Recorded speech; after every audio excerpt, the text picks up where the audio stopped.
पश्चिम बंगाल की राजनीति से इस वक्त की एक बेहद ही दुखद खबर सामने आ रही है। तमिलनाडु कांग्रेस यानी टीएमसी के नेता आशीष बनर्जी की मृत्यु हो गई है। उनकी मौत को लेकर पार्टी और राज्य की सियासत में हलचल तेज हो गई है। घटना पर टीएमसी प्रमुख और पश्चिम बंगाल की पूर्व मुख्यमंत्री ममता बनर्जी ने गहरा दुख जताया है। ममता बनर्जी ने आशीष बनर्जी की मौत पर दुख जाहिर करते हुए कहा कि घटना बेहद दर्दनाक है। उन्होंने कहा कि लगातार राजनीतिक तनाव और दबाव के बीच किसी व्यक्ति को किसी तरह की मानसिक परेशानी से गुजरना पड़ता है।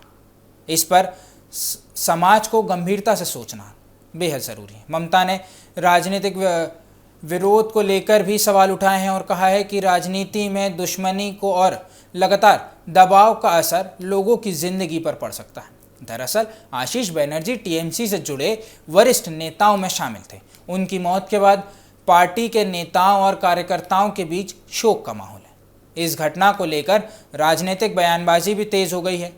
ममता बनर्जी ने आरोप लगाया है कि आशीष बनर्जी लंबे समय से राजनीतिक दबाव और परेशानियों का सामना कर रहे थे। उन्होंने कहा है कि राजनीतिक विरोध अपनी जगह है, लेकिन किसी व्यक्ति को लगातार मानसिक दबाव में रखना वह भी एक बेहद गंभीर बात है। ममता ने इस पूरे मामले को सिर्फ एक राजनीतिक घटना के तौर पर ही नहीं देखा है, बल्कि अपील की है कि टीएमसी के राष्ट्रीय महासचिव अभिषेक बनर्जी भी इस मामले की प्रतिक्रिया दी है।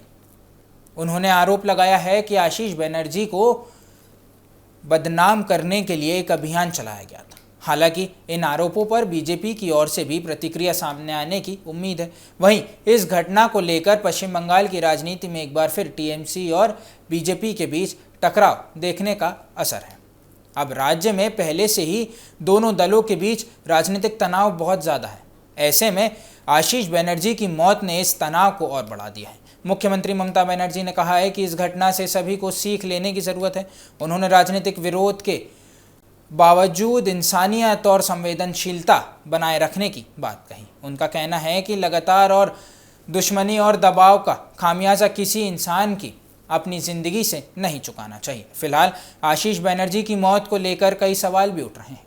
घटना की परिस्थिति और इनके पीछे की वजहों को लेकर भी जांच की मांग की जा रही है। पश्चिम बंगाल सरकार की ओर से भी पूरे मामले की जांच की बात कही गई है। इस घटना ने एक बार फिर पश्चिम बंगाल की राजनीति में चल रहे तनाव और नेताओं पर बढ़ते राजनीतिक दबाव को चर्चा के केंद्र में लाकर खड़ा कर दिया है। अब सभी की नज़रें इस मामले की जाँच और आने वाली राजनीतिक प्रतिक्रियाओं पर भी रखी हुई हैं।